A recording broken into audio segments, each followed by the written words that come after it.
Alrighty, let's get cracking here. Welcome. Oh, hey, Warren, thanks for tuning in. Wow, that was fast. It's right after I started. Awesome. Unpaid snow day for him. Perfect day to finally test his snow tires, and they close the office. Of course. Of course. So a quick update. So those Japanese alt covers that I was using for Hyperion were done by one Noriyoshi Orai. Um, I had a feeling in my gut I knew who the artist was, and it turns out it's the same artist who did the movie posters for Godzilla vs. Biollante. I think the Heisei era Godzilla vs. King Ghidorah, and oh geez, what's that one? Future War 1980X. Uh, he also did he did a bunch of the Heisei era Godzilla posters. He did, I think, almost the entire run, really. And they're all very, very vivid, sort of um, very vivid, lots of angular bits, interesting symmetries going on. So very, very cool that it is the same guy. He has also done covers for the Lensman series. I'd love to find those, among many others. I think he is dead now. No, I am not seeing a death date. So they are still kicking. Oh, no, here we go. 2015. So yeah, very vivid oil paintings.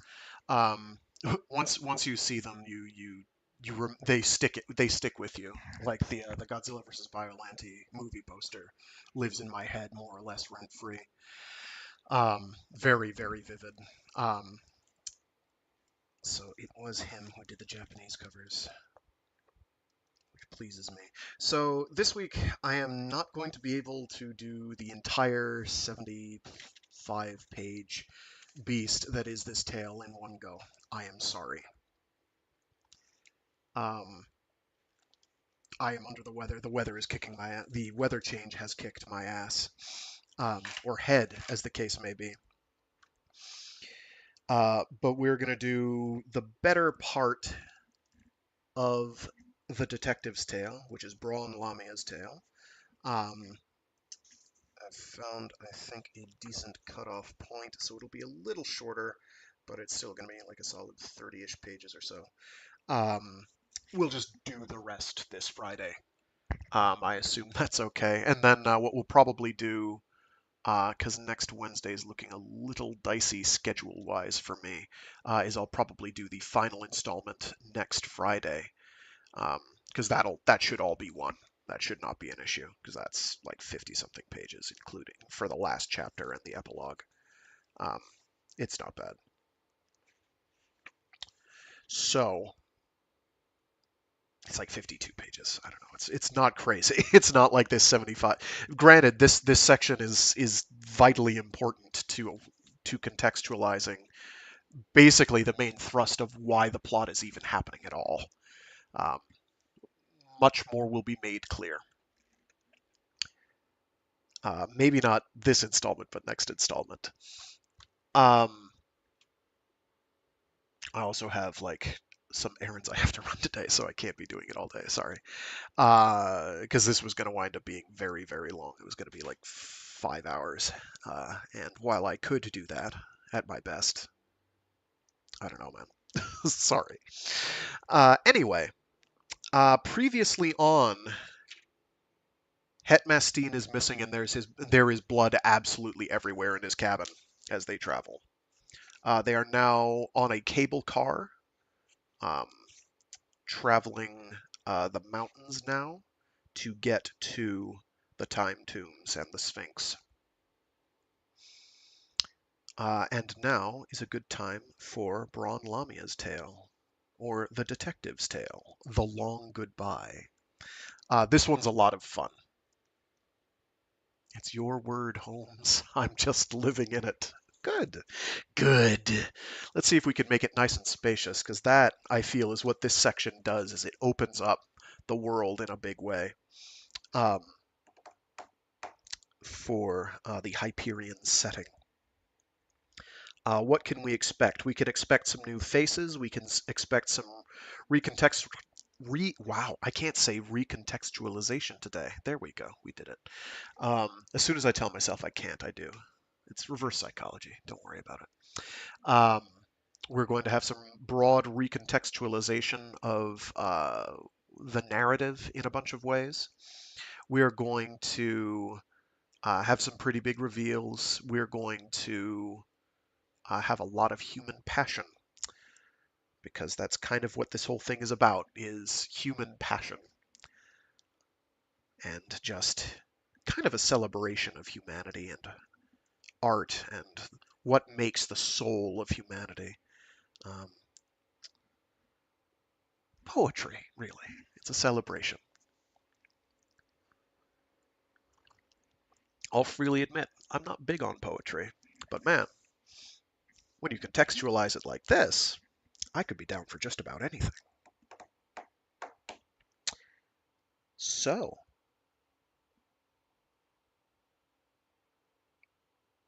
I guess with that, we'll get cracking.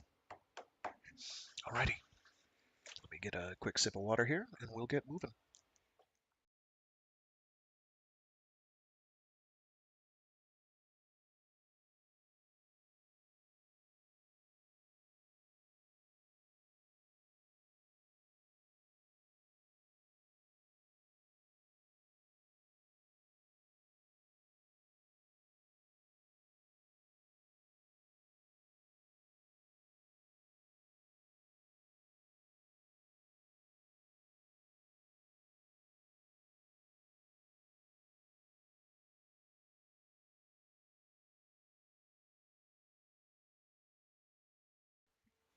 The Detective's Tale.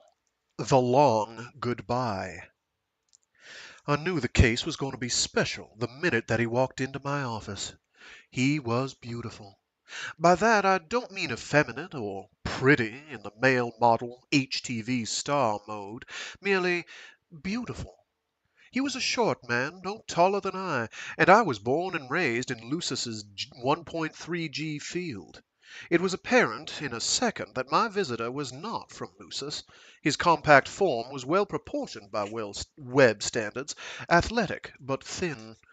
His face was a study in purposeful energy, low brow, sharp cheekbones, compact nose, solid jaw, and a wide, and a wide mouth that suggested both a sensuous side and a stubborn streak. His eyes were large and hazel-colored. He looked to be in his late 20s standard. Understand, I didn't itemize all this the moment he walked in. My first thought was, is this a client? My second thought was, shit, this guy's beautiful. M. Lamia? Yeah? M. Braun Lamia of All Web Investigations? Yeah? He looked around as if he didn't quite believe it. I understood the look. My office is on the 23rd level of an old industrial hive in the old digs section of the Iron Pig of Lucis. Oh, of Iron Pig. Iron Pig on Lucis. I have 3 big windows that look out on Service Trench 9, where it's always dark and always drizzling, thanks to a massive filter drip from the hive above. The view is mostly of abandoned automated loading docks and rusted girders. What the hell? It's cheap. And most of my clients call rather than show up in person. May I sit down? He asked, evidently satisfied that a bona fide investigatory agency would operate out of such a slum. Sure, I said, and waved him to a chair. Uh, Johnny, he said. He didn't look like the first name type to me. Something about him breathed money. It wasn't his clothes, common enough casuals in black and gray, although the fabric was better than average. It was just a sense that the guy had class. There was something about his accent.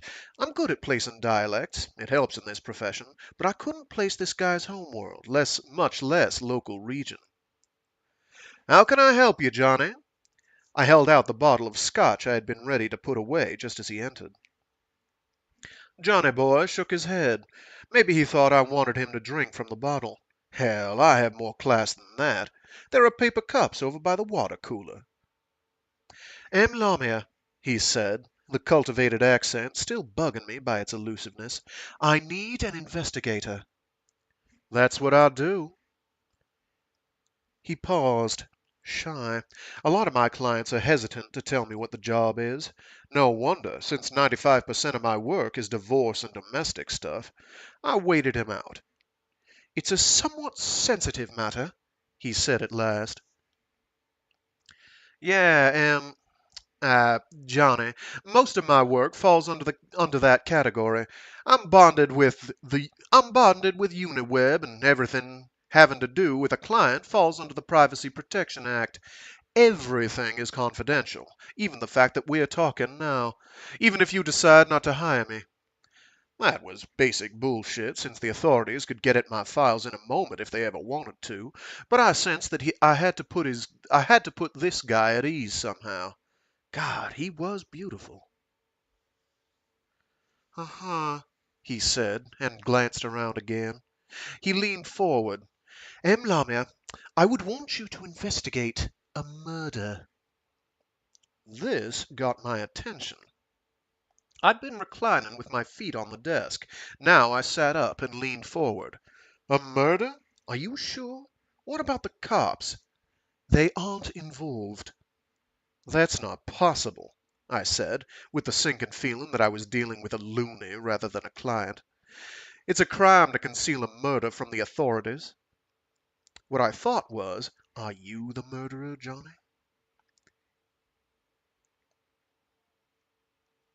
He smiled and shook his head. Not in this case. What do you mean? I mean, shoot. I mean, Lamia, that a murder was committed, but that the police, local and hegemony, have neither knowledge of it nor jurisdiction over it. Not possible, I said again. Outside, sparks from an industrial welder's torch cascaded into the trench along with rusty drizzle. Explain. A murder was committed outside of the web, outside of the protectorate. There were no local authorities. That made sense. Sort of. For the life of me, though, I couldn't figure out where he was talking about. Even the outback settlements and colonial worlds have cops. On board some sort of spaceship? The Interstellar Transit Authority has jurisdiction there.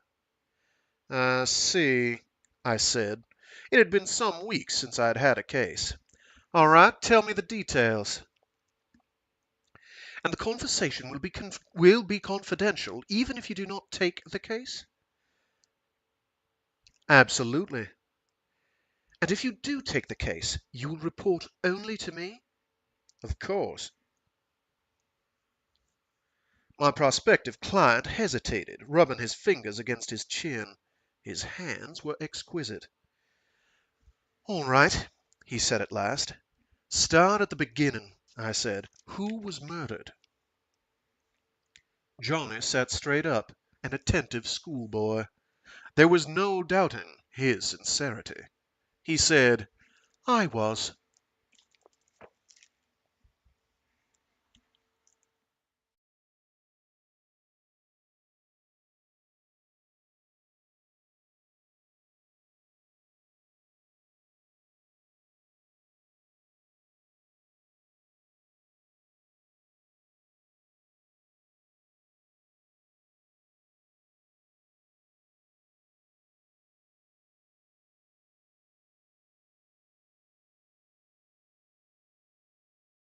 It took 10 minutes to get the story out of him. When he was finished, I no longer thought he was crazy. I was. Or I would be if I took the job. Johnny, his real name was a code of digits, letters, and cipher bands longer than my arm, was a cybrid. I'd heard about cybrids. Who hasn't? I once accused my first husband of being one, but I never expected to be sitting in the same room with one, or to find it so damned attractive. Johnny was an AI. His consciousness, or ego, or whatever you want to call it, floated somewhere in the mega datasphere, datum plane of the technocore. Like everyone else, except maybe the current Senate CEO or the AI's garbage removers, I had no idea where the technocore was. The AIs had peacefully seceded from human control more than 3 centuries ago, before my time, and while they continued to serve the hegemony as allies by advising the old thing, monitoring the data spheres, occasionally using their predictive abilities to help us avoid major mistakes or natural disasters, the Technocore generally went about its own indecipherable and distinctly non-human business in privacy. Fair enough, it seemed to me. Usually, AIs do business with humans and human machines via the datasphere. They can manufacture an interactive holo if they need to. I remember during the Maui Covenant incorporation, the Technocore ambassadors at the treaty signing looked suspiciously like the old holo star Tyrone Bathwaite. Bathwaite? Tyrone Bathwaite. There we go. Bathwaite. Cybrids are a whole different matter. Tailored from human genetic stock, they are far more human in appearance and outward behavior than androids are allowed to be. Agreements between the Technocore and the hegemony allow only a handful of cybrids to be in existence. I looked at Johnny. From an AI's perspective, the beautiful body and intriguing personality sitting across the desk from me must be merely another appendage, a remote, somewhat more complex, but otherwise no more important. A remote. There we go. There was an extra comma there. Let's take that paragraph from the top. Sorry. I looked at Johnny.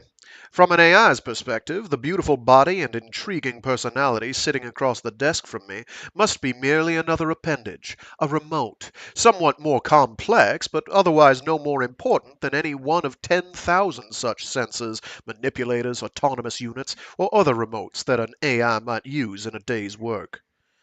Discarding Johnny probably would create no more concern in an AI than clipping a fingernail would bother me. What a waste, I thought. A cybrid, I said. Yes, licensed. I have a World Web Users Visa. Good, I heard myself say. And someone murdered your cybrid, and you want me to find out who? No, said the young man. He had brownish red curls. Like his accent, the hairstyle eluded me. It seemed archaic somehow, but I had seen it somewhere. It was not merely this body that was murdered. My assailant murdered me. You? Yes. You as in the, AI itself? Precisely. I didn't get it. AIs can't die. Not as far as anyone in the web knew. I don't get it, I said. Johnny nodded. Unlike a human personality, which can, I believe the consensus is, be destroyed at death, my own consciousness cannot be terminated. There was, however, as a result of the assault, an interruption. Although I possessed, shall we say, duplicate recordings of memories, personality, etc., there was a loss. Some data were destroyed in the attack. In that sense, the assailant committed murder. I see, I lied. I took a breath. What about the AI authorities, if there are such things, or the hegemony cybercops? Wouldn't they be the ones to go to?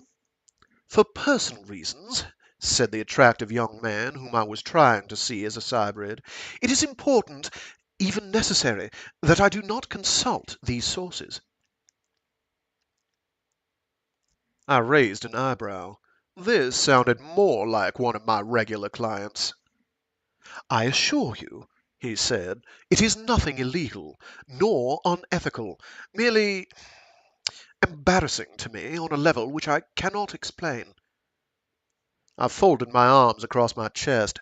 Look, Johnny, this is a pretty half-assed story. I mean, I only have your word that you're a cybrid.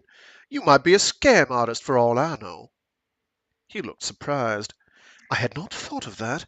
How would you like me to show you that I am what I say I am? I did not hesitate a second. Transfer 1,000,000 marks to my checking account in Transweb, I said.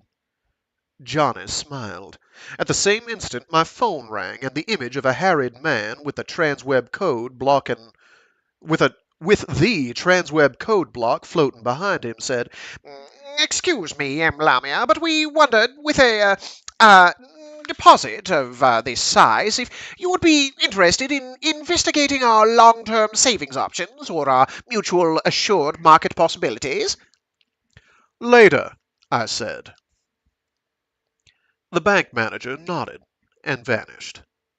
"That could have been a simulation," I said. Johnny's smile was pleasant. "Yes, but even that would be a satisfactory demonstration, would it not?" "Not necessarily." He shrugged.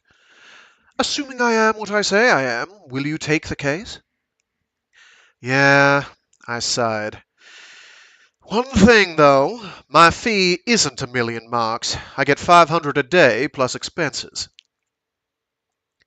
The cybrid nodded. "Does that mean you will take the case?" I stood up, put on my hat, and pulled an old coat from a rack beside the window. I bent over the lower desk drawer, smoothly slided my father's pistol into a coat pocket. "Let's go," I said. "Yes," said Johnny. "Go where?" "I want to see where you were murdered."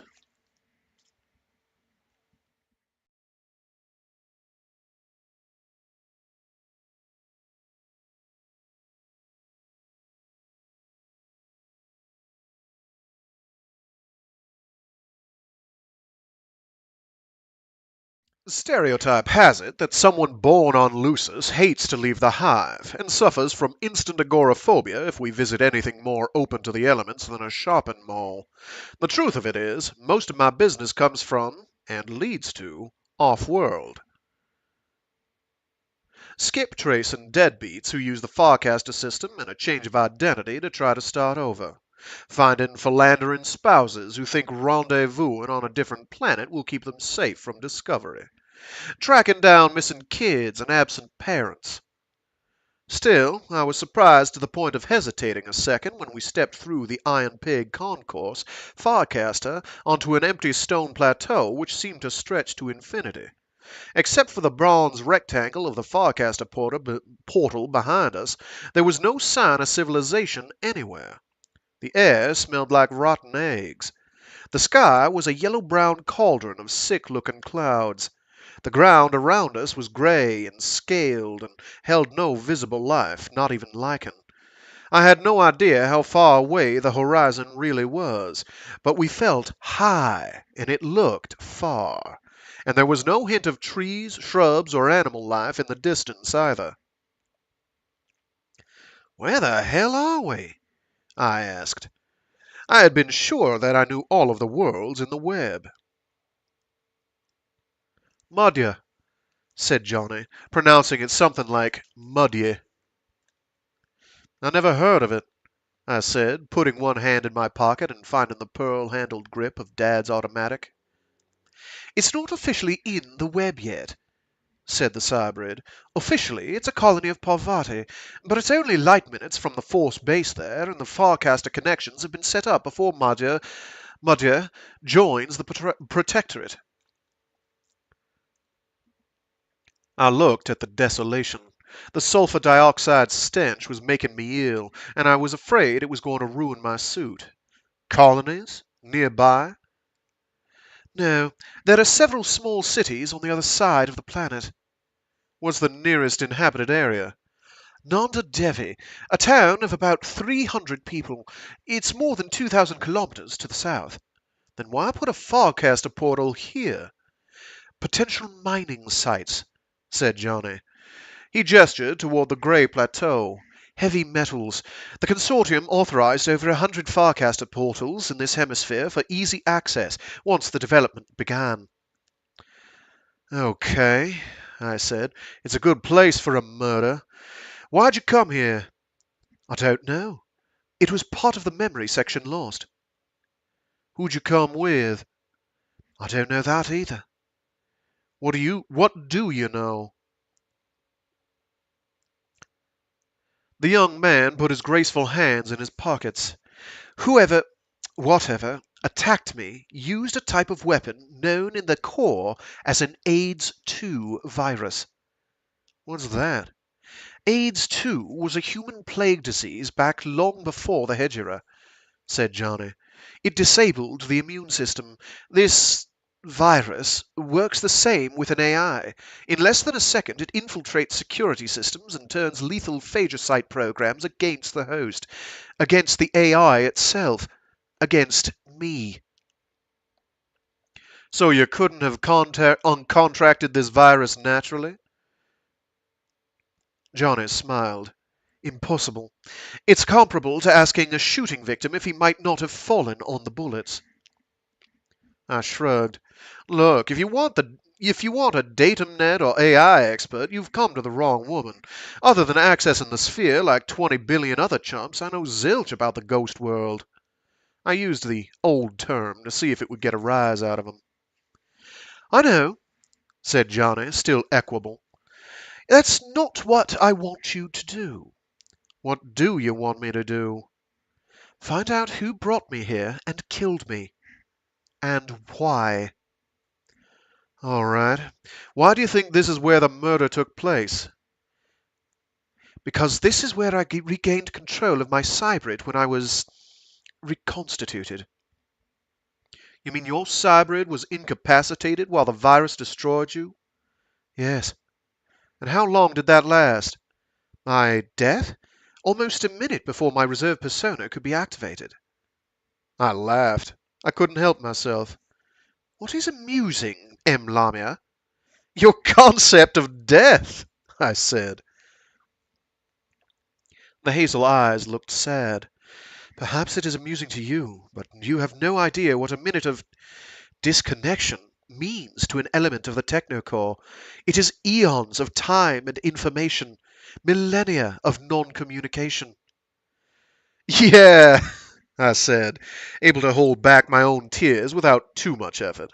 So, what did your body, your cybrid, do while you were changing persona tapes or whatever?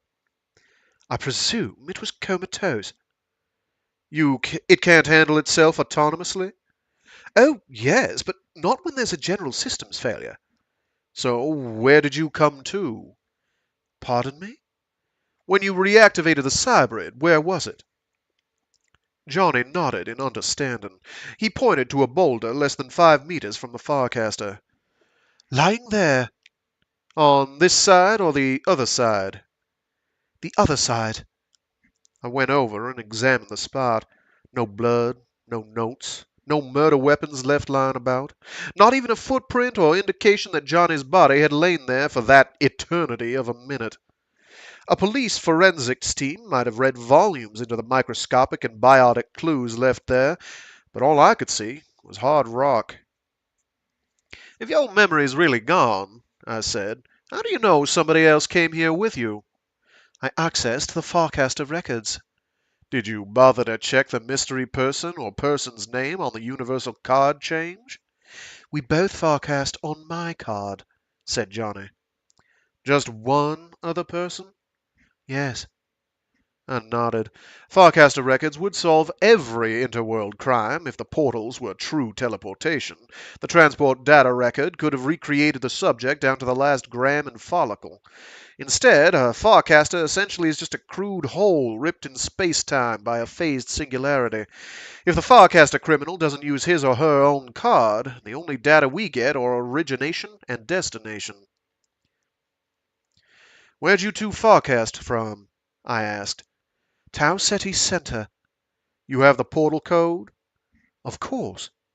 Let's go there and finish this conversation, I said. This place stinks to high heaven.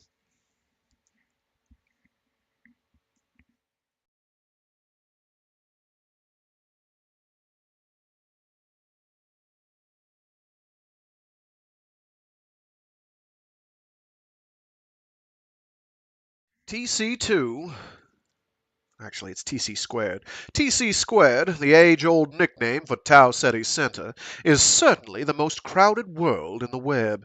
Besides its population of 5 billion people scrabbling for room on less than half of the land area of old Earth, it has an orbital ring ecology that is home for 500 million more. In addition to being the capital of the hegemony and the home of the Senate, TC squared is the business nexus for web trade. Naturally, the portal number Johnny had found brought us to a 600 portal terminex in one of the biggest spires in New London, one of the oldest and largest city sections. Hell, I said, let's get a drink. There was a choice of bars near the terminex, and I picked one that was relatively quiet. A simulated ship's tavern, dark, cool, with plenty of fake wood and brass. I ordered a beer. I never drink the hard stuff or use flashback when on a case. Sometimes I think that need for self-discipline is what keeps me in the business. Johnny also ordered a beer, a dark German brew bottled on Renaissance Vector. I found myself wondering what vices a cybrid might have. I said, "What else did you find out before coming to see me?" The young man opened his hands. "Nothing." "Shit," I said reverently. "This is a joke. With all the powers of an AI at your disposal, you can't trace your cybrid's whereabouts and actions for a few days prior to your accident?" "No." Johnny sipped his beer. "Rather, I could, but there are important reasons why I do not want my fellow AIs to find me investigating." "You suspect one of them?" Instead of answering, Johnny handed me a flimsy of his Universal card purchases. "The blackout caused by my murder left 5 standard days unaccounted for. Here are the card charges for that time." "Thought you said you were only disconnected for a minute." Johnny scratched his cheek with one finger. "I was lucky to lose only 5 days' worth of data," he said. I waved over the human waiter and ordered another beer. "Look," I said, "Johnny, whoever you are, I'll never be able to get I'll never be able to get an angle on this case unless I know more about you and your situation. Why would someone want to kill you if they know you'll be reconstituted or whatever the hell it is?" "I see 2 possible motives," said Johnny over his beer. I nodded. One would be to create just the memory loss One would be to create just the memory loss they succeeded in getting," I said.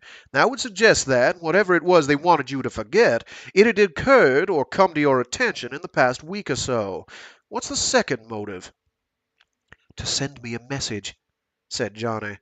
"I just don't know what it is, or from who." "Do you know who would want to kill you?" "No." "No guesses at all?" "None." "Most murders," I said, "are acts of sudden, mindless rage committed by someone the victim knows well. Family, a friend or lover. A majority of the premeditated ones are usually carried out by someone close to the victim." Johnny said nothing. There was something about his face that I found incredibly attractive, a sort of masculine strength combined with a feminine sense of awareness. Perhaps it was the eyes. "Do AIs have families?" I asked. "Feuds, squabbles, lovers' spats?" "No." He smiled slightly. "There are quasi-family arrangements, but they share none of the requirements of emotion or responsibility that human families exhibit. AI families are primarily convenient code groups for showing where certain processing trends originated." "So you don't think another AI attacked you?" "It's possible." Johnny rotated his glass in his hands. I just do not see why they would attack me through my cybrid." "Easier access?" "Perhaps, but it complicates things for the assailant. An attack in datum plane would have been infinitely more lethal. Also, I do fail to see any motive for another AI. It makes no sense. I'm a threat to no one." Why do you have a cybrid, Johnny? Maybe if I understand your role in things, I could get at a motive. He picked up a pretzel and played with it. I have a cybrid. In some ways, I am a cybrid because my function is to observe and react to human beings. In a sense, I was human once myself. I frowned and shook my head. So far nothing he'd said had made sense. You've heard of personality retrieval projects? He asked. No. A standard year ago, when the four Sims recreated the personality of General Horace Glennon Height to see what made him such a brilliant general, it was in all the news. Yeah. Well, I am, or was, an earlier and much more complicated retrieval project. My core persona was based on a pre-Hegira Old Earth poet, ancient, born late 18th century Old Calendar. How the hell can they reconstruct a personality that lost in time? Writings, said Johnny. His letters, diaries, critical biographies, testimony of friends, but mostly through his verse. The sim recreates the environment, plugs in the known factors, and works backward from the creative products. Voila! A persona core. Crude at first, but, by the time I came into being, relatively refined. Our first attempt was a 20th century poet named Ezra Pound. Our persona was opinionated to the point of absurdity, prejudiced beyond rationality, and functionally insane. It took a year of tinkering before we discovered that the persona was accurate. It was the man who had been nuts. A genius, but nuts. And then what? I said. They build your personality around a dead poet. Then what? This becomes the template upon which the AI is grown, said Johnny. The cybrid allows me to carry out my role in the datum plane community. As a poet? Johnny smiled again. More as poem, he said. A poem? An ongoing work of art, but not in the human sense. A puzzle, perhaps, a variable enigma which occasionally offers unusual insights into more serious lines of analysis. I don't get it, I said. It probably does not matter. I very much doubt if my purpose was the cause of the assault. What do you think was the cause? I have no idea. I felt us closing a circle. All right, I said. I'll try to find out what you were doing and who you were with during these lost 5 days. Is there anything besides the credit flimsy that you can think of to help? Johnny shook his head. You know, of course, why it is important for me to know the identity and motive of my assailant? Sure, I said. Then might try it again. Precisely. How can I get a hold of you if I need to? Johnny passed me an access chip. A secure line? I said. Very. Okay, I said. I'll get back to you if and when I get some information. We moved out of the bar and toward the Terminex. He was moving away when I took 3 quick steps and grabbed his arm. It was the first time that I had touched him. Johnny, what was the name of the old Earth poet they resurrected? Retrieved. Whatever. The one they built your AI persona on. The attractive cybrid hesitated. I noticed that his eyelashes were very long. How can it be important? He asked. Who knows what's important? He nodded. Keats, he said. Born in A.D. 1795, died of tuberculosis in 1821. John Keats.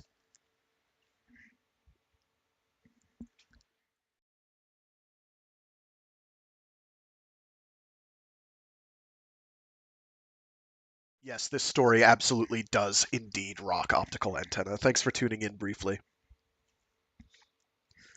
Following someone through a series of Farcaster changes is damn near impossible. especially if you want to remain undetected. The web cops can do it, given about 50 agents assigned to the task, plus some exotic and damned expensive high-tech toys, not to mention the cooperation of the Transit Authority. For a solo, the task is almost impossible. Still, it was fairly important for me to see where my new client was headed. Johnny did not look back as he crossed the Terminex Plaza. I moved to a nearby kiosk and watched through my pocket-sized imager as he punched codes on a manual disk key, inserted his card, and stepped through the glowing rectangle. The use of the manual disk key probably meant that he was headed for a general access portal, since private caster codes are usually imprinted on eyes-only chips. Great. I'd narrowed his destination down to approximately 2 million portals on 150-some web worlds, and half that many moons. With one hand, I pulled the red lining out of my overcoat while I hit replay on the imager, watching through the eyepiece as it magnified the disk key sequence. I tugged out a red cap to go with my new red jacket and pulled the brim low over my face. Moving quickly across the plaza, I queried my comlog about the 9-digit transfer code I'd seen on the imager. I knew the first 3 digits meant the world of Tsingtao Shish... Oh, Jesus, sorry.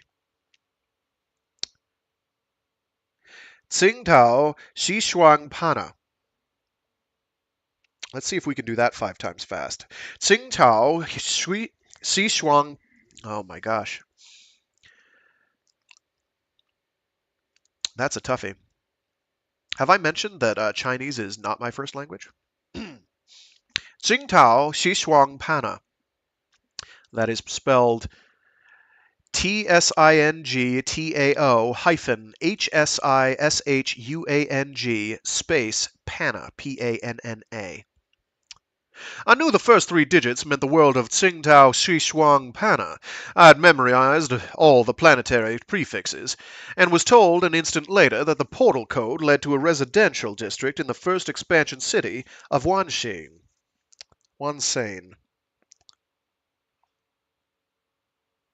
I hurried to the first open booth and cast there, stepping out onto a small Terminex plaza paved in worn brick.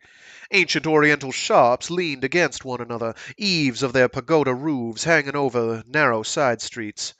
People thronged the plaza and stood in doorways, and, while most of those in sight were obviously descendants of the long-flight exiles who settled THP, many were off-worlders. The air smelled of alien vegetation, sewage, and cooking rice. "Damn," I whispered. There were 3 other Farcaster portals there, and none were in constant use. Johnny could have Farcast out immediately. Instead of casting back to Lucis, I spent a few minutes checking the plaza and side streets. By this time, the melanin pill I'd swallowed had worked, and I was a young black woman. Or man, it was hard to tell in my trendy red balloon jacket and polarized visor, strolling idly while taking pictures with my tourist imager. The trace pellet I'd dissolved in Johnny's second German beer had had more than enough time to work. The UV-positive microspores were almost hanging in the air by now. I could almost follow the trail of exhalations he had left. Instead, I found a bright yellow handprint on a dark wall, bright yellow to my especially fitted visor, of course, invisible out of the UV spectrum, and then followed the trail of vague blotches where saturated clothing had touched market stalls or stone. Johnny was eating in a Cantonese restaurant less than 2 blocks from the Terminex Plaza. The frying food smelled delicious, but I restrained myself from entering, checking prices in alley bookstalls and haggling in the market for almost an hour before he finished, returned to the plaza, and Farcast out. This time he used a chip code, a private portal, certainly, possibly a private home, and I took 2 chances by using my pilot fish card to follow him. 2 chances because, first, the card is totally illegal, and would someday cost me my license if caught. Less than likely if I kept using Daddy Silva's obscenely expensive but aesthetically perfect shape-changer chips. And, second, I ran a better than even chance of ending up in the living room of Johnny's house. Never an easy situation to talk one's way out of.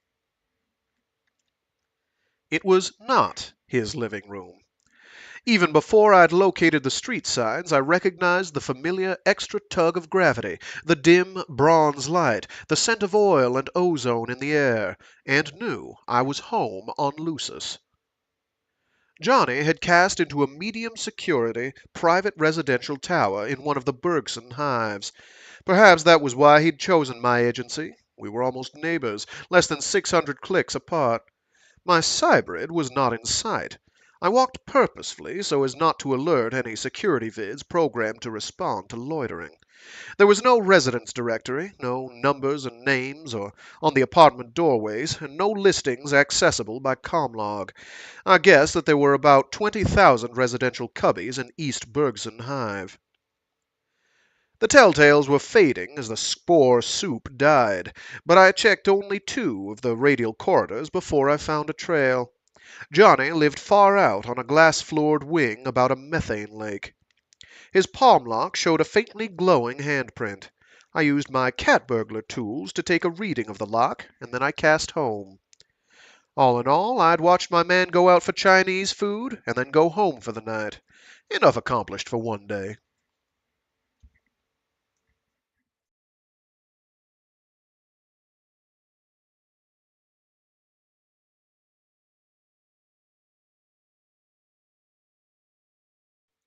B.B. Serbringer was my AI expert. BB worked in hegemony flow control records and statistics and spent most of his life reclining on a free-fall couch with half a dozen micro-leads running from his skull, while he communed with other bureaucrats in datum plane. I had known him in college when he was a pure cyberpuke, a 20th generation hacker, cortically shunted when he was 12 standard. His real name was Ernest, but he'd earned the nickname BB when he went out with a friend of mine named Shayla Toyo. Shayla'd seen him naked on their second date and had laughed for a solid half hour. Ernest was, and is, almost 2 meters tall, but masses less than 50 kilos. Shayla said that he had a butt like 2 BBs, and, like most cruel things do, the nickname stuck. I visited him in one of the windowless worker monoliths on TC squared. No cloud towers for BB and his ilk. "So, Braun," he said, "how come you're getting information literate in your old age? You're too old to get a real job." I just want to know about AIs, BB. "Only one of the most complex topics in the known universe." He sighed and looked longingly at his disconnected neural shunt and metacortex leads. Cyberpukes never come down, but civil servants are required to dismount for lunch. BB was like most cyberpukes in that he never felt comfortable exchanging information when he wasn't riding a data wave. "So what do you want to know?" he said. Why did the AIs drop out? I had to start somewhere. BB made a convoluted gesture with his hands. "They said they had projects which were not compatible with total immersion in hegemony, read human, affairs. Truth is, nobody knows." But they're still around, still managing things? "Sure, the system couldn't run without them. You know that, Braun. Even the All thing couldn't work without AI management of the real-time Schwarzschild patterning." Okay, I said, cutting him off before he lapsed into cyberpukese. But what are their other projects? "No one knows. Branner and Swayze up at Art Intel Corp think that the AIs are pursuing the evolution of consciousness on a galactic scale. We know that they have their own probes out far deeper into the outback than—" What about cybrids? "Cybrids?" BB sat up and looked interested for the first time. "Why do you mention cybrids?" Why are you surprised that I mention them, BB? He absently rubbed his shunt socket. "Well, first of all, most people forget they exist. 2 centuries ago, it was all alarmism and pod people taking over and all that, but now nobody thinks about them. Also, I just ran across an anomaly advisory yesterday that said that cybrids were disappearing." Disappearing? It was my turn to sit up. "You know, being phased out. The AIs used to maintain 1,000 licensed cybrids in the web. About half of them based right here on TC squared. Last week's census showed about two-thirds of those had been recalled in the past month or so. What happens when an AI recalls its hybrid? I don't know. They're destroyed, I suppose. AIs don't like to waste things, so I imagine the genetic materials recycled somehow. Why are they being recycled? Nobody knows, Braun. But then most of us don't know why the AIs do most of the things they do. Do experts see them, the AIs, as a threat? Are you kidding? 600 years ago, maybe. 2 centuries ago, the secession made us leery.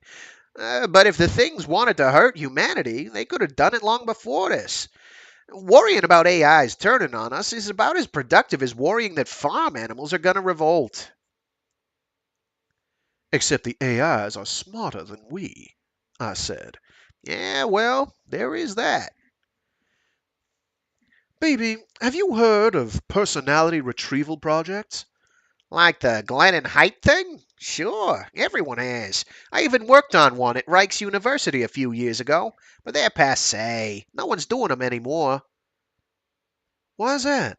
Jesus, you don't know shit about anything, do you, Braun? The personality retrieval projects were all washouts.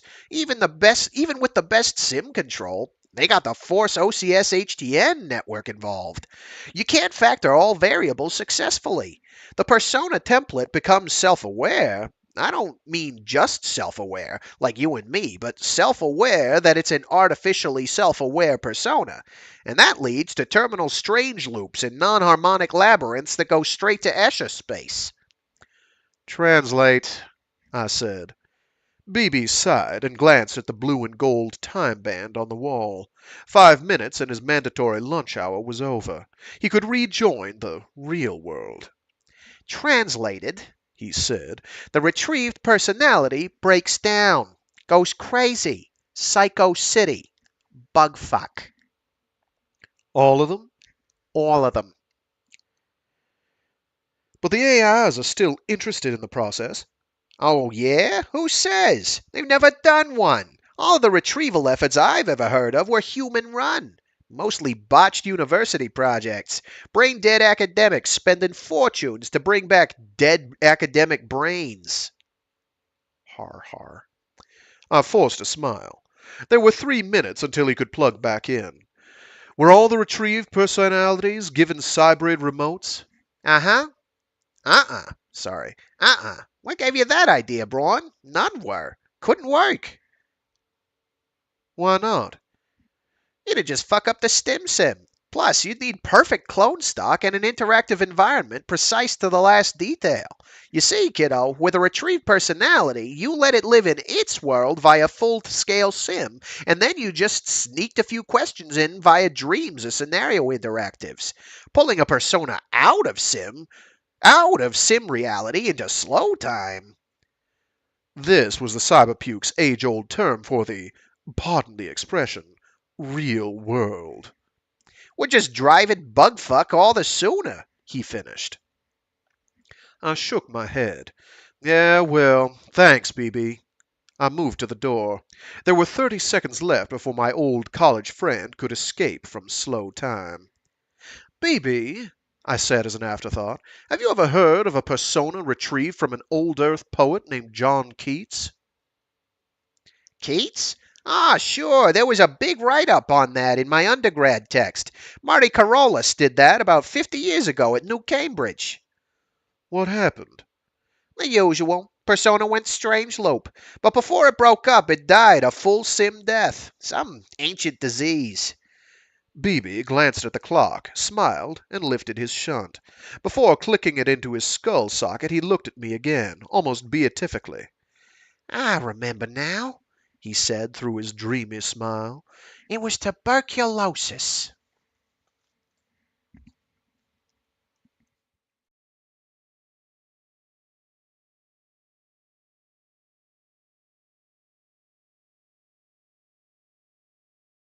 If our society ever opted for Orwell's Big Brother approach, the instrument of choice for oppression would have to be the credit wake. In a totally non-cash economy with only a vestigial barter black market, a person's activities could be tracked in real time by monitoring the credit wake of his or her universal card. There were strict laws protecting card privacy, but laws had a bad habit of being ignored or abrogated when societal push came to totalitarian shove. Johnny's credit wake for the 5-day period leading to his murder showed a man of regular habits and modest expenses.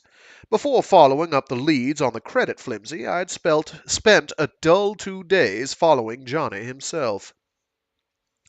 Data. Data.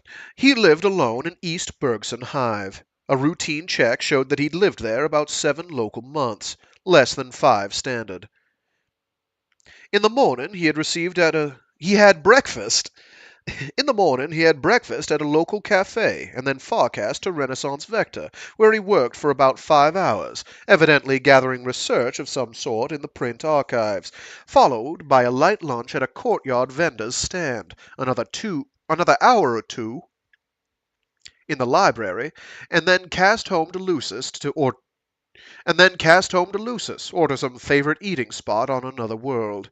In his cubby by 2200 hours. More fascinating than the average Lucian middle-class drone, but an otherwise uninspiring schedule. The credit flimsies confirmed that he had held to the agenda on the week he was murdered, with the addition of a few extra purchases, shoes one day, groceries the next, and one stop at a bar on Renaissance V on the day of his murder.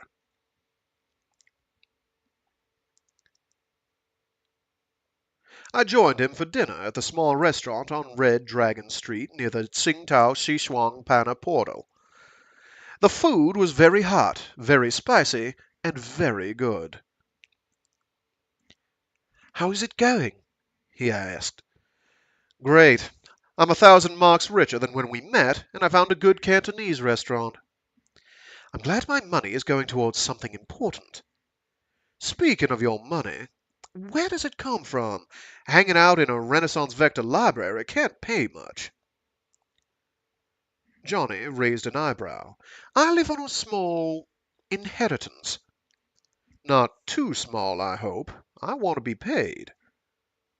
"It will be adequate for our purposes, M. Lamia. Have you discovered anything of interest?"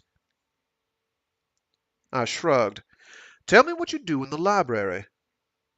"Can it possibly be germane?" "Yeah, could be."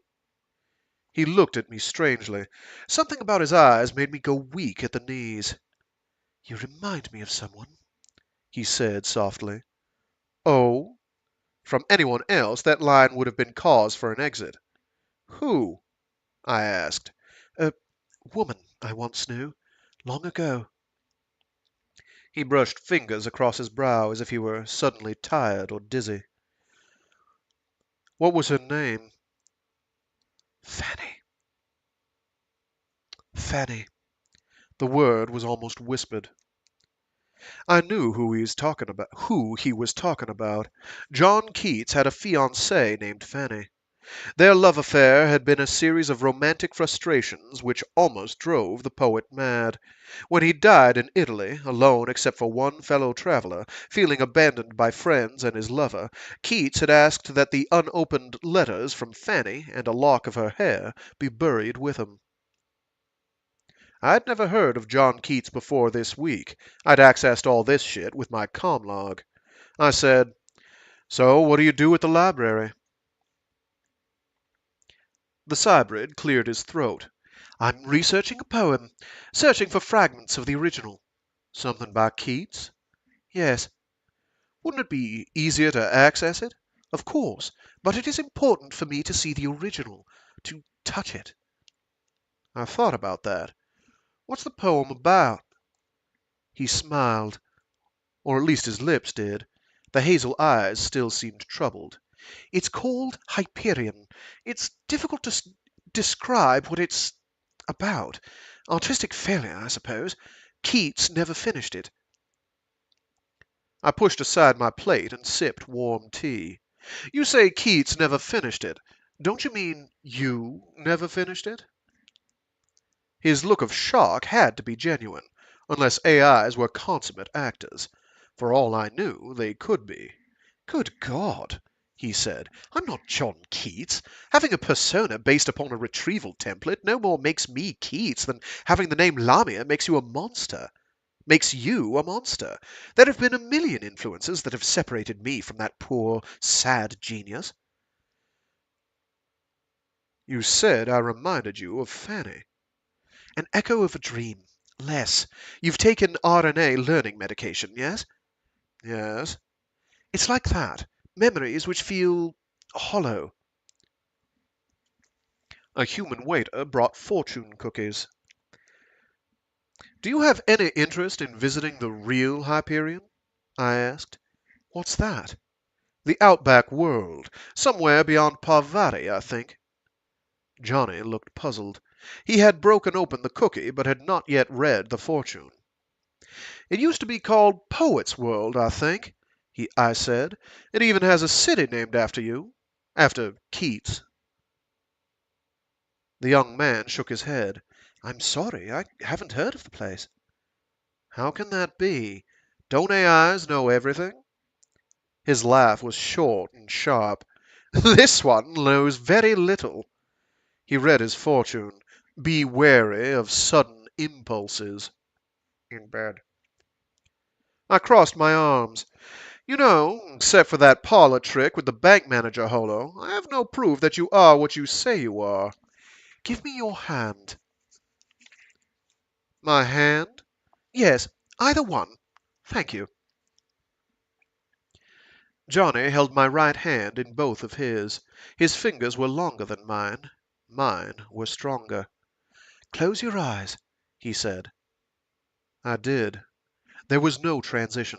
One instant I was sitting in the Blue Lotus on Red Dragon Street, and the next I was nowhere. Somewhere. Streaking through gray-blue datum plane, banking along chrome-yellow information highways, passing over and under and through great cities of glowing information storage, red skyscrapers sheathed in black security ice, simple entities like personal accounts or corporate files blazing like burning refineries in the night.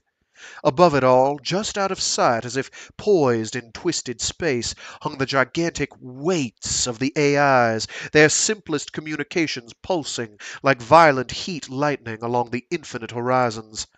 Somewhere in the distance, all but lost in the maze of three-dimensional neon that partitioned one tiny second of arc in the incredible datasphere of one small world, I sensed rather than saw those soft, hazel eyes waiting for me. Johnny released my hand. He cracked my fortune cookie open. The strip of paper read, "Invest wisely in new ventures." In bed. "Jesus," I whispered. BB had taken me flying in datum plane before, but without a shunt, the experience had been a shadow of this. It was the difference between watching a black and white holo of a fireworks display and being there. "How do you do that?" "Will you be making any progress on the case tomorrow?" he asked. I regained my composure. "Tomorrow," I said, "I plan to solve it."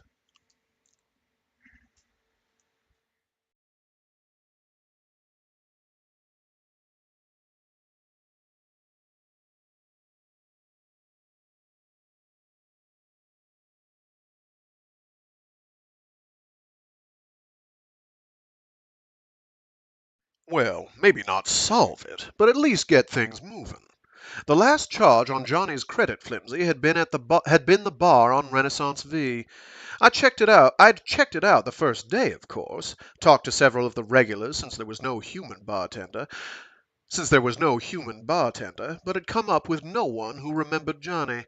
I'd been back twice with no greater luck, but on the third day I went back to stay until something broke.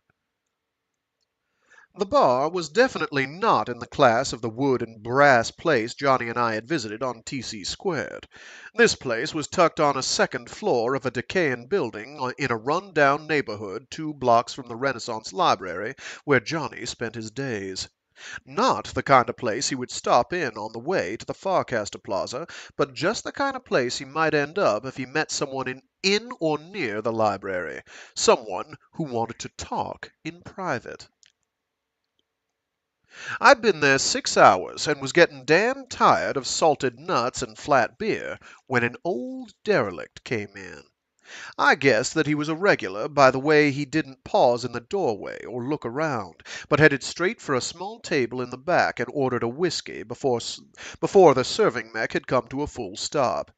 When I joined him at the table, I realized he wasn't so much a derelict as an example of the tired men and women I'd seen in the junk shops and street stalls in that neighborhood. He squinted up at me through defeated eyes. "May I sit down?" "Depends, sister. What are you selling?" "I'm buying," I said. I sat, set my beer mug on the table, and slid across a flat photo of Johnny entering the Farcaster booth on TC Squared. "Seen this guy?" The old man glanced at the photo and returned his full attention to his whiskey. "Maybe." I waved over the mech for another round. "If you did see him, it's your lucky day." The old man snorted and rubbed the back of his hand against the gray stubble on his cheek. "If it is, it'll be the first time in a long fucking time." He focused on me. "How much? For what?" "Information. How much depends on the information. Have you seen him?" I removed a black market 50-mark bill from my tunic pocket. "Yeah." The bill came down to the table but remained in my hand. "When?" "Last Tuesday. Tuesday morning." That was the correct day. I slid the 50 marks to him and removed another bill. "Was he alone?" The old man licked his lips. "Let me think. I don't think. No, he was there." He pointed toward a table at the rear. "Two other guys with him. One of them, well, that's why I remembered." "What's that?" The old man rubbed a finger and thumb in a gesture as old as greed. "Tell me about the two men," I coaxed. "The young guy, your guy, he was with one of them, he was with one of them, the nature freaks with robes. You see 'em on HTV all the time. Them and the damn trees." "Trees? A Templar?" I said, astounded. What would a Templar be doing in a Renaissance V bar? If he'd been after Johnny, why would he wear his robe? That would be like a murderer going out to do business in a clown suit. "Yeah, Templar. Brown robe, sorta Oriental looking." A man? "Yeah, I said he was." Can you describe him more? "Nah, Templar. Tall son of a bitch. Couldn't see his face very well." What about the other one?" The old man shrugged. I removed a second bill and set them both near my glass. "Did they come in together?" I prompted. "The three of them?" I can't. No, wait. Your guy and the Templar guy came in first. I remember seeing the robe before the other guy sat down." "Describe the other man." The old man waved over the mech and ordered a third drink. I used my card, and the servitor slid away on noisy repellers. "Like you," he said. "Sorta like you." "Short?" I said. "Strong arms and legs? Aleutian?" "Yeah, I guess so. Never been there." "What else?" "What else?" "No hair," said the old man. "Just what do you call it, like my niece used to wear? A ponytail." "A Q," I said. "Yeah, whatever." He started to reach for the bills. "Couple more questions. Did they argue?" "Nah, don't think so. Talked real quiet. Place is pretty empty that time of day." "What time of day was it?" "Morning, about 10 o'clock." This coincided with the credit flimsy code. Did you hear any of the conversation?" "Uh-uh." "Who did most of the talking?" The old man took a drink and furrowed his brow in thought. Templar guy did it first. Your man seemed to be answering questions. Seemed surprised once when I was looking. Shocked? Just surprised. Like the guy in the robe had said something he didn't expect. You said the Templar did most of the talking at first. Who spoke later? My guy? The one with the ponytail. Then they left. All three of them left. Nah, your guy and ponytail. The Templar stayed behind? Yeah, I guess so. I think. I went to the lab. When I got back, I don't think he was there. I don't think he was there. What way did the other two go? I don't know, God damn it. I wasn't paying much attention. I was having a drink, not playing spy. I nodded. The mech rolled over again, but I waved it away. The old man scowled at its back. So they weren't arguing when they left? No sign of a disagreement or that one was forcing the other to leave? Oh, My guy in the queue. shit, I don't know. He looked down at the bills in his grimy hand and at the whiskey in the mech's display panel, realizing, perhaps, that he wasn't going to get any more of either from me. Why do you want to know all this shit anyway? I'm looking for the guy, I said. I looked around the bar. About 20 customers sat at tables. Most of them looked like neighborhood regulars. Anyone else here who might have seen him? Or somebody else you might remember who was here? He said dully. I realized then that the old man's eyes were precisely the color of the whiskey he'd been drinking. I stood and set a final 20-mark bill on the table. Thanks, friend. Any time, sister. The mech was rolling toward him before I'd reached the door.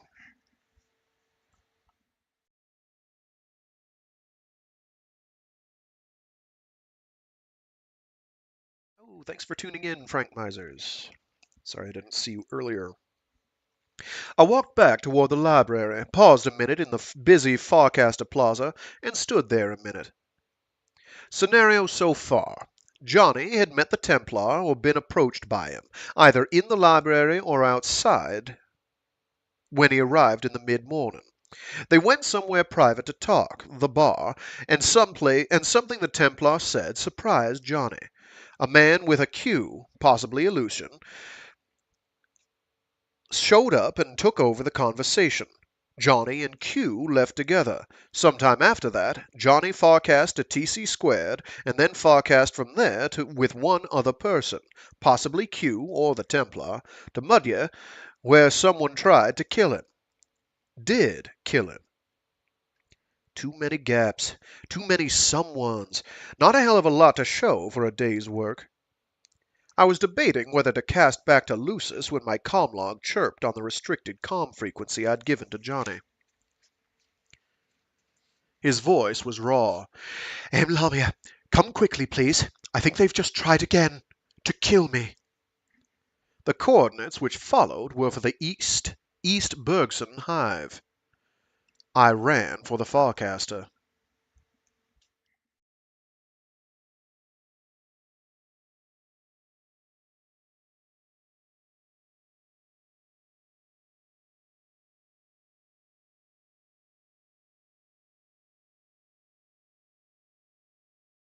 The door to Johnny's cubby was open a crack. There was no one in the corridor, no sounds from the apartment. Whatever had happened hadn't brought the authorities yet. I brought out Dad's automatic pistol from my coat jacket, jacked around into the chamber, and clicked on the laser targeting beam with a single motion. I went in low, both arms extended, the red dot sliding across the dark walls, a cheap print on the far wall, a darker hall leading into the cubby. The foyer was empty. The living room and media pit were empty. Johnny lay on the floor of the bedroom, his head up against the bed. Blood soaked the sheet. He struggled to prop himself up, fell back. The sliding door behind him was open, and a dank industrial wind blew in from the open mall beyond. I checked the single closet, short hall, kitchen niche, and came back to step out on the balcony. The view was spectacular from the perch, 200 or so meters up the curved hive wall, looking down the 10 or 20 kilometers of the trench mall. The roof of the hive was a dark mass of girders another 100 or so meters above.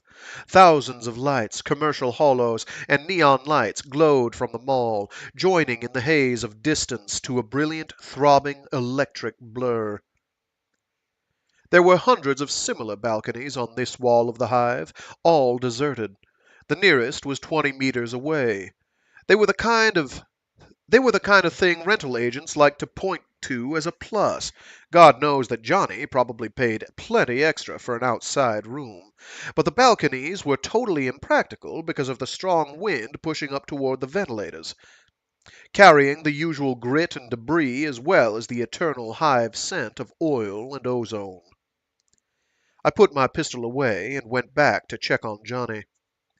The cut ran from his hairline to his eyebrow, superficial but messy. He was sitting up as I returned from the bathroom with a sterile dry pad and pressed it against the cut. "What happened?" I said. "Two men were waiting in the bedroom when I came in. They'd bypassed the alarms on the balcony door." "You deserve a refund on your security tax," I said. "What happened next?" "We struggled. They seemed to be dragging me toward the door. One of them had an injector, but I managed to knock it out of his hand." "What made them leave?" "I activated the in-house alarms." "But not hive security?" "No, I didn't want them involved." "Who hit you?" Johnny smiled sheepishly. "I did. They released me. I went after them. I managed to trip and fall against the nightstand." "Not a very graceful brawl on either side," I said. I switched on a lamp and checked the carpet until I found the injection ampule where it had rolled under the bed. Johnny eyed it as if it were a viper. "What's your guess?" I said. "More AIDS, too?" He shook his head. "I know a place where we can get it analyzed," I said. "My guess is that it's just a hypnotic trank. They just wanted you to come along, not to kill you." Johnny moved the dry pad and grimaced. The blood was still flowing. "Why would anyone want to kidnap a cybrid?" "You tell me. I'm beginning to think the so-called murder was just a botched kidnapping attempt." Johnny shook his head again. I said, "Did one of the men wear a Q?" "I don't know. They wore caps and osmosis masks." "Was either one tall enough to be a Templar or strong enough to be a Lucian?" "A Templar?" Johnny was surprised. "No. One was about average web height. The other, with the ampule, could have been Lucian. Strong enough." "So you went after a Lucian thug with your bare hands. Do you have some bioprocesses or augmentation implants I don't know about?" "No. I was just mad." I helped him to his feet. "So AIs get angry?" "I do." "Come on," I said. "I know an automated med clinic that's discount. Then you'll be staying with me for a while." "With you? Why?" "Because you've graduated from just needing a detective," I said. "Now you need a bodyguard."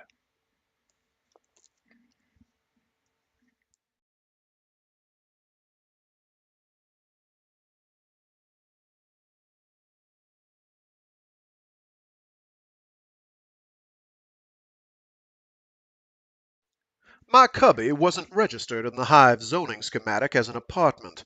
I'd taken over a renovated warehouse loft from a friend of mine who'd run afoul of loan sharks.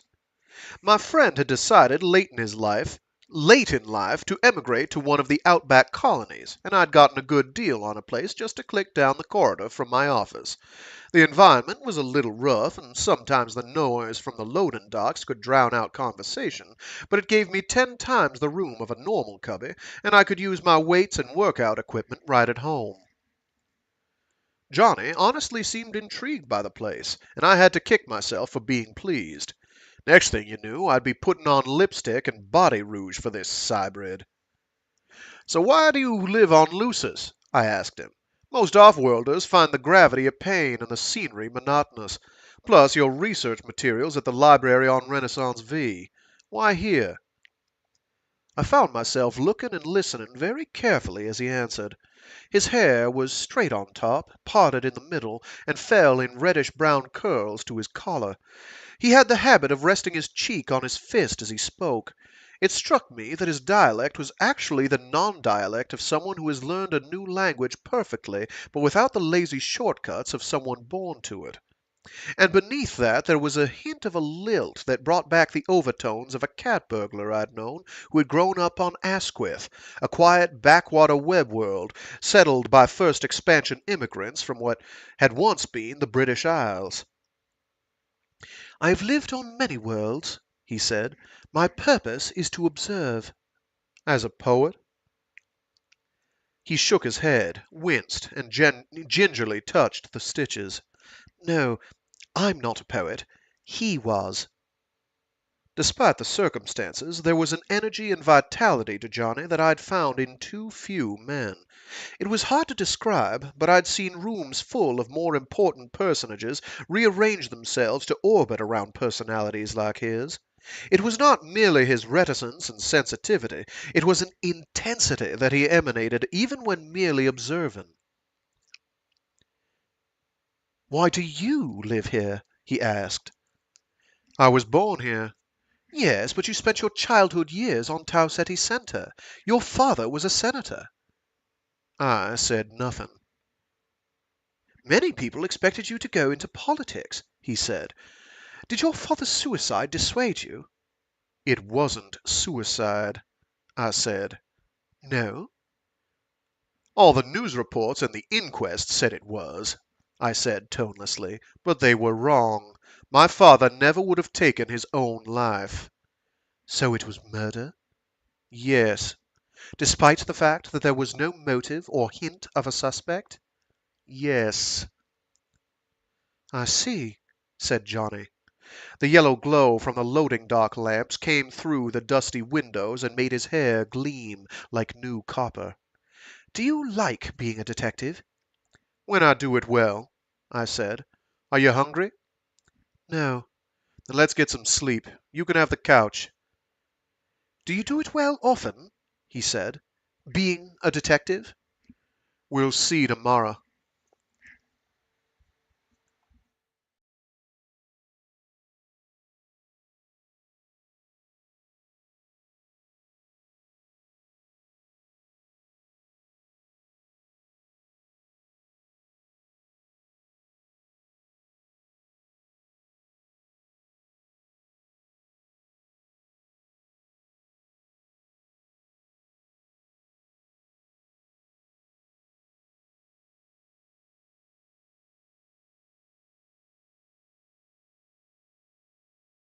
All right, that was going to be my stopping point for today.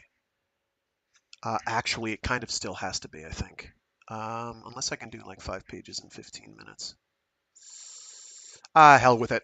I've got a backup stopping point we'll use. Instead of tomorrow, it'd be this Friday. But you know, it would have been perfect. In the morning, Johnny forecast to Renaissance Vector at about the usual time, waited a moment in the plaza, and then cast to the old settlers Museum on Sol Draconi Septum. From there he jumped to the main terminix on Nordhorn, and then cast to the Templar world of God's Grove. We'd worked out the timing ahead of time, and I was waiting for him on Renaissance V, standing back in the shadows of the colonnade. A man with a Q was the third through after Johnny. There was no doubt he was Lucian. Between the hive pallor, the muscle, and the body mass, and the arrogant way of walking, he might have been my long-lost brother. He never looked at Johnny, but I could tell that he was surprised when the Cybrid circled around to the outbound portals. I stayed back and only caught a glimpse of his card, but would have bet anything that it was a tracer. Q was careful in the Old Settlers Museum, keeping Johnny in sight but checking his own back as well. I was dressed in a Zen Gnostic's meditation jumper, isolation visor and all, and I never looked their way as I circled to the museum out portal and cast directly to God's Grove. It made me feel funny, leaving Johnny alone through the museum and Nordholm Terminex, but both were public places, and it was a calculated risk. Johnny came through the World Tree arrival portal right on time and bought a ticket for the tour. His shadow had to scurry to catch up, breaking cover to board the omnibus skimmer before it left.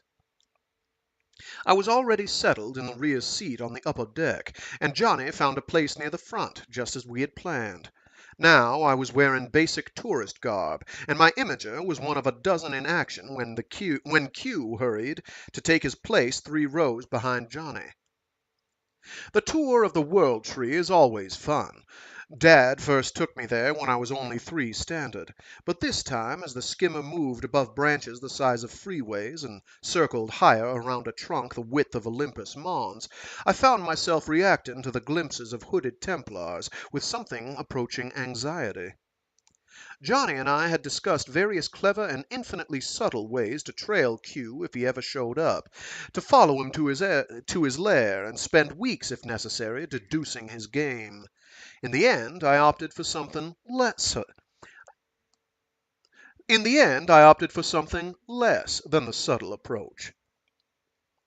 The omnibus had dumped us out near the Muir Museum, and people were milling around on the plaza, torn between spending 10 marks for a ticket to educate themselves or going straight for the gift shop, when I walked up to Q, gripped him by the upper arm, and said in conversational tones, "Hi, do you mind telling me what the fuck you want with my client?" There's an old stereotype that says that Lucians are as subtle as a stomach pump and about half as pleasant. If I'd helped confirm the first part of that, Q went a long way toward reinforcing the second prejudice. He was fast. Even with my seemingly casual grip paralyzing the muscles of his right arm, the knife in his left hand sliced up and around in less than a second. I let myself fall to my right, the knife slicing air centimeters from my cheek, hitting pavement and rolling as I palmed the neural stunner and came up on one knee to meet the threat. No threat. Q was running. Away from me. Away from Johnny. He shoved tourists aside, dodged behind them, moving toward the museum entrance. I slid the stunner back into its wristband and began running myself. Stunners are great close-range weapons, as easy to aim as a shotgun without the dire effects if the spread pattern finds innocent bystanders, but they aren't worth anything beyond 8 or 10 meters. On full dispersal, I could give half the tourists in the plaza a miserable headache, but Q was already too far away to bring down. I ran after him. Johnny ran toward me. I waved him back. "My place!" I shouted. "Use the locks!" Q had reached the museum entrance, and now he looked back at me. The knife was still in his hand. I charged at him, feeling something like joy at the thought of the next few minutes. Q vaulted a turnstile and shoved tourists aside to get through the doors. I followed. It was only when I reached the vaulted interior of the grand hall and saw him shoving his way up the crowded escalator to the excursion mezzanine that I realized where he was headed. My father had taken me on the Templar excursion when I was 3. The Farcaster portals were permanently open. It took about 3 hours to walk all the guided tours on the 30 worlds where the Templar ecologists had preserved some bit of nature which they thought would please the Muir.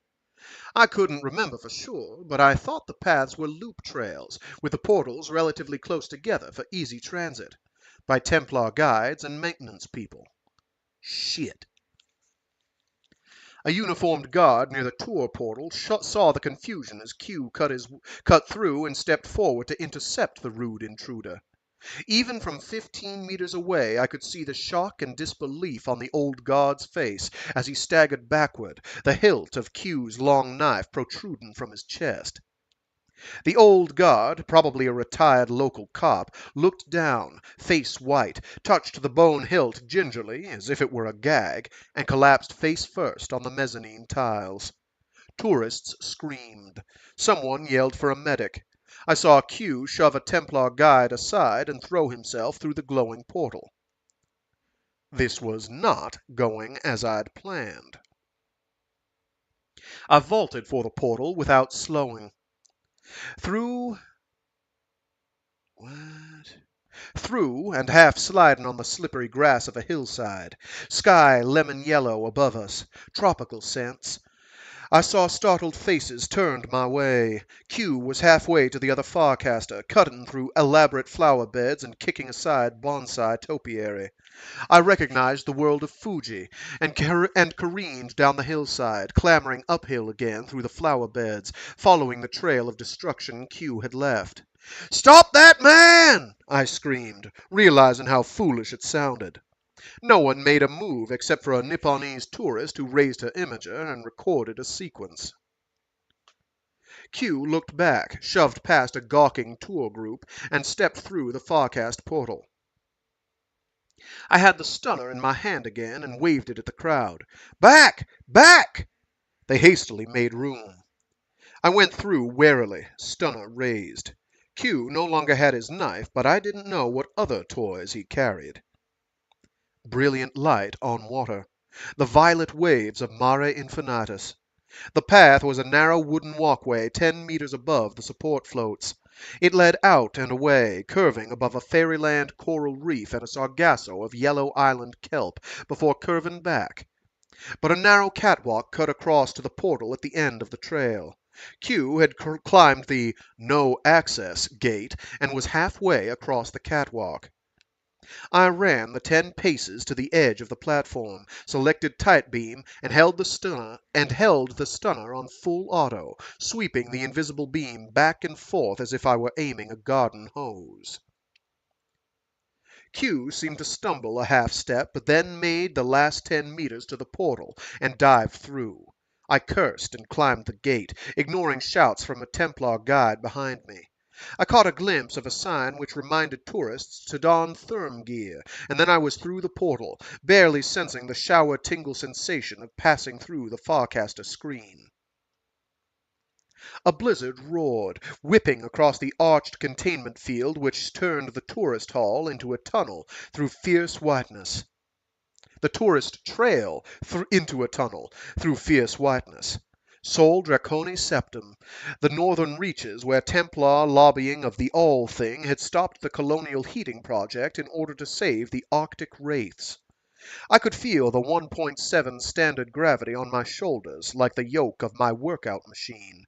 It was a shame that Q was a Lucian also. If he'd been Webb standard in physique, there would have been no contest if I caught him here. Now we would see who was in better shape. Q was 50 meters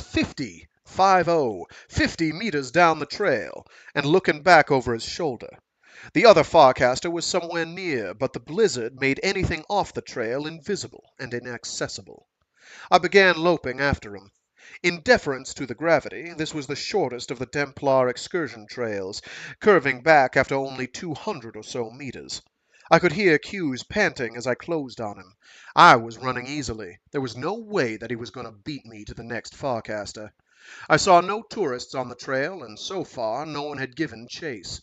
I thought that this world would not be a bad place to interrogate him. Q was 30 meters short of the exit portal when he turned, dropped to one knee, and aimed an energy pistol. The first bolt was short, possibly because of the unaccustomed weight of the weapon in Sol Draconi's gravity field, but it was close enough to leave a scorched slash of slagged walkway and melted permafrost to within a meter of me. He adjusted his aim. I went out through the containment field, shouldering my way through the elastic resistance and tumbling into drifts above my waist. The cold air burned my lungs, and wind-driven snow caked my face and bare arms in seconds. I could see Q looking for me from within the lighted pathway, but the blizzard dimness worked in my favor now as I threw myself through drifts in his direction. Q forced his head, shoulders, and right arm through the field wall, squinting in the barrage of icy particles which coated his cheeks and brow in an instant. His second shot was high, and I felt the heat of the bolt as it passed over. I was within 10 meters of him now. I set the stunner on widest dispersal and sprayed it in his direction without lifting my head from the snowdrift where I had dropped. Q let the energy pistol tumble into the snow and fell back through the containment field. I screamed in triumph, my shout lost in the wind roar, and staggered toward the field wall. My hands and feet were distant things now, beyond the pain of cold. My cheeks and ears burned. I put the thought of frostbite out of my mind, and threw myself against the field. It was a Class 3 field, designed to keep out the elements and anything as huge as an Arctic wraith, while allowing the occasional errant tourist or errand-bent Templar re-entry to the path. But in my cold, weakened condition, I found myself batting against it for half a moment like a fly against plastic, my feet slipping on snow and ice. Finally, I threw myself forward, landing heavily and clumsily, dragging my legs through. The sudden warmth of the pathway set me to shaking uncontrollably. Shards of sleet fell from me as I forced myself to my knees, then to my feet. Q ran the last 5 yards to the exit portal with his right arm dangling as if broken. I knew the nerve-fire agony of a neural stunner, and did not envy him. He looked back once as I began running toward him, and then he went through.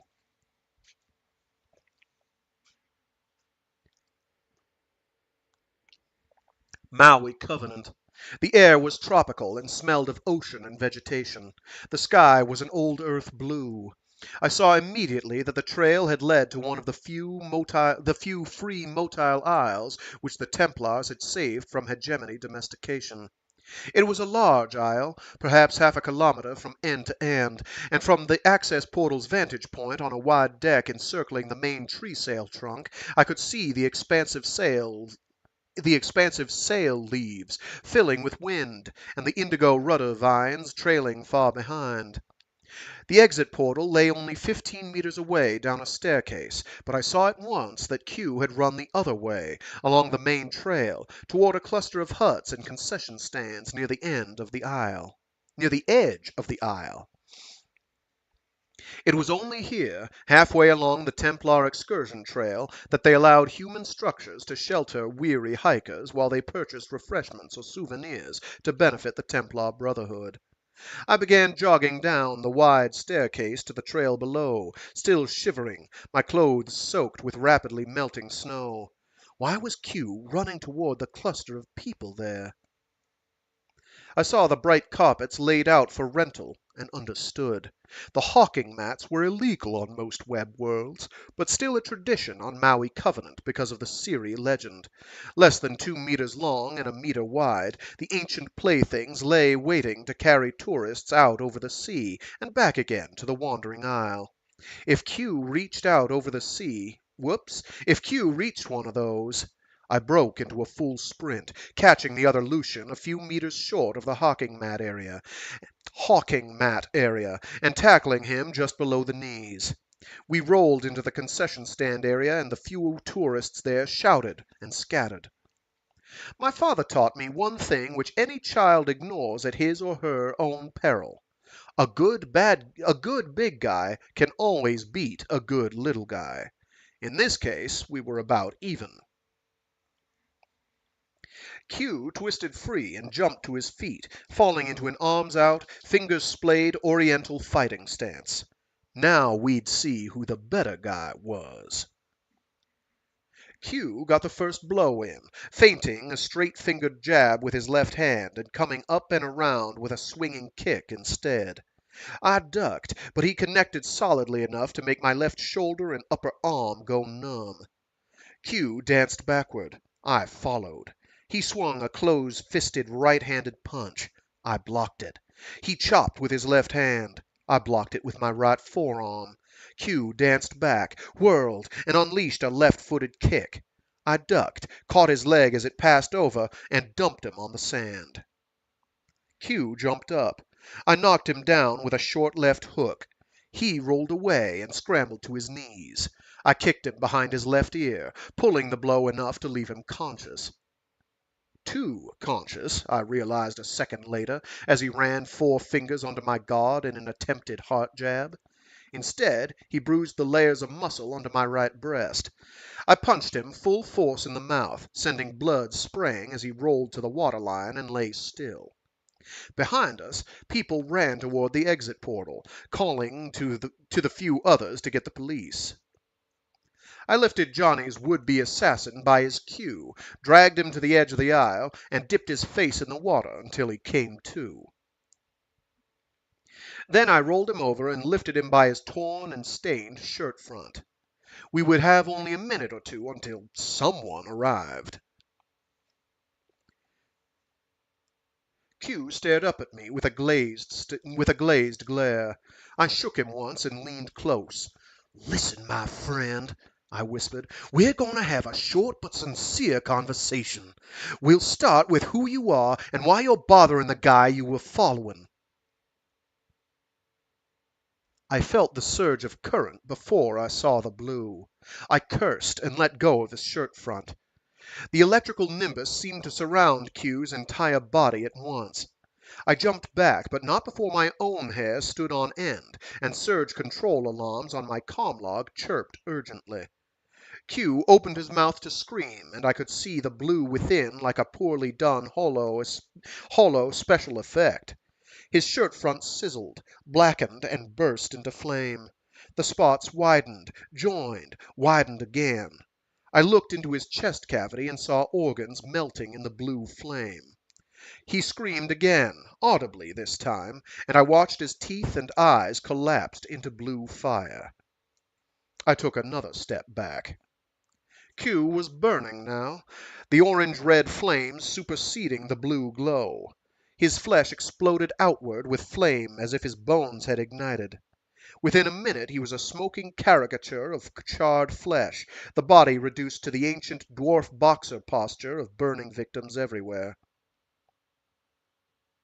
I turned away and put a hand over my mouth, searching the faces of the few watchers to see if any of them could have done this. Wide, frightened eyes stared back. Far above, gray security uniforms burst from the Farcaster. Damn! I looked around. The tree sails surged and billowed overhead. Radiant gossamers, beautiful even in daylight, flitted among tropical vegetation of 100 hues. Sunlight danced on blue ocean. The way to both portals was blocked. The security guard leading the group had drawn a weapon.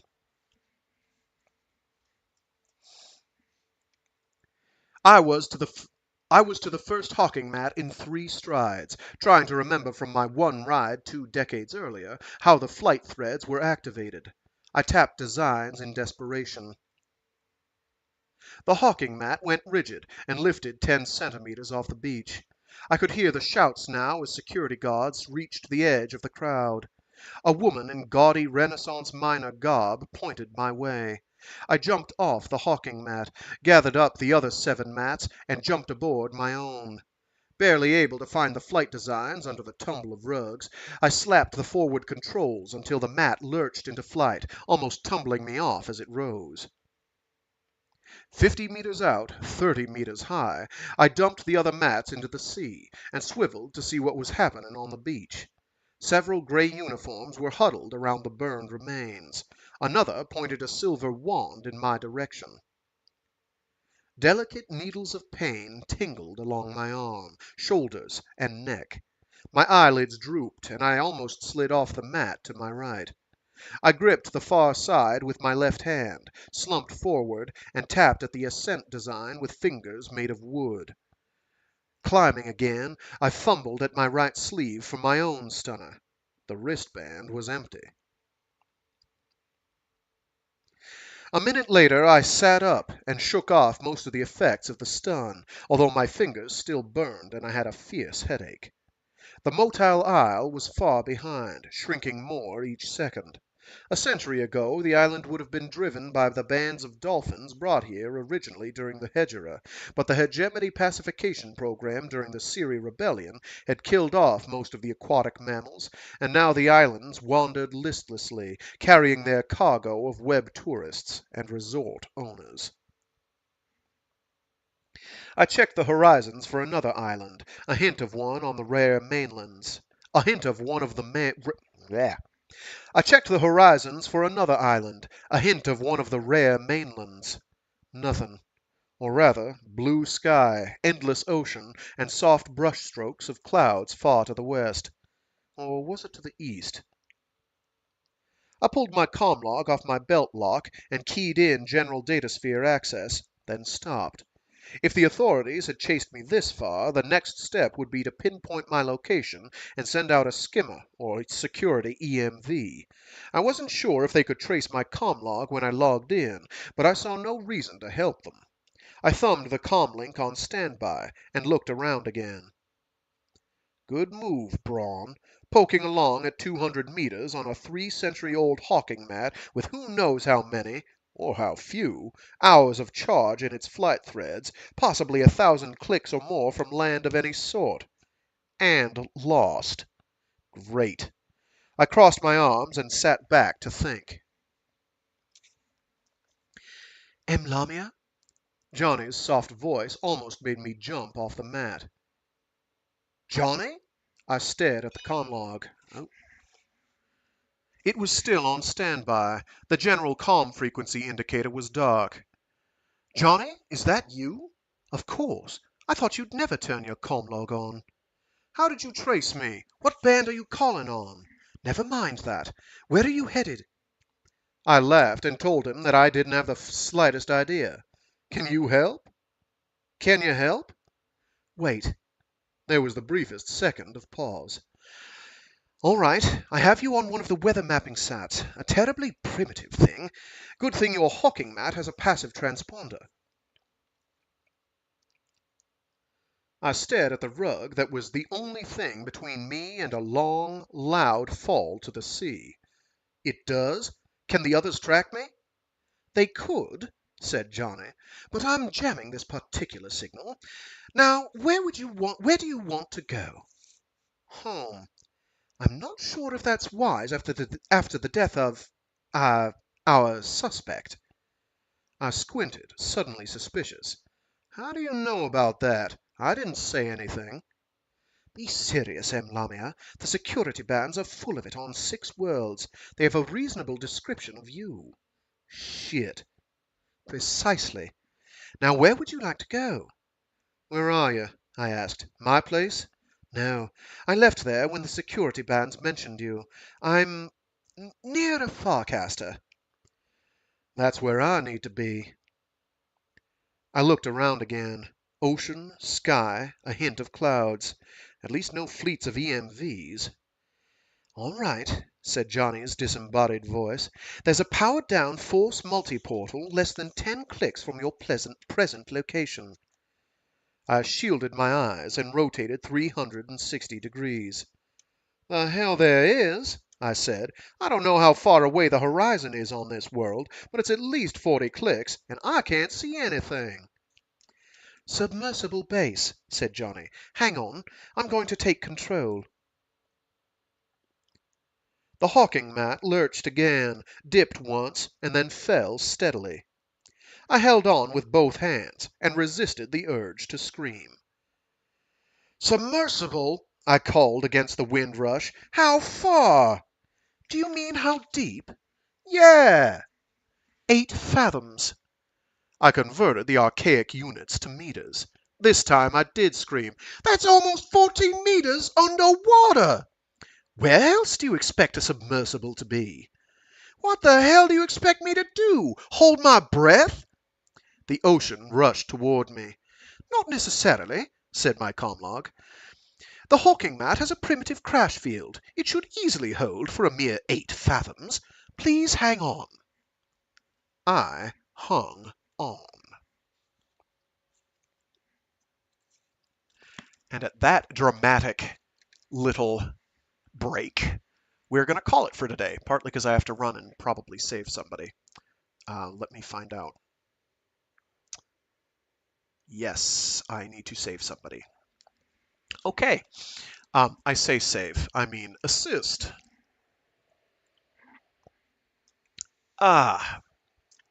So with that, I will call it for today. We will do the last half of The Detective's Tale, The Long Goodbye, this Friday. And then it's just one more part, and we'll be done with the first half of the Hyperion cantos. Isn't that nice? Alrighty. Thanks again for tuning in, those who tuned in. If you're listening to this after the fact, hi, I do these live every Monday, Wednesday, and Friday, starting at about noon Eastern Standard Time, or daily time, whatever it is. East Coast US time. There we go. It changes, don't you know, throughout the year. 'Cause, leaping forward and all that. Anyway, much, much more excitement to come. Alrighty, see you all later. Stay safe, stay sane, and be decent to each other. See you all next time. Bye-bye.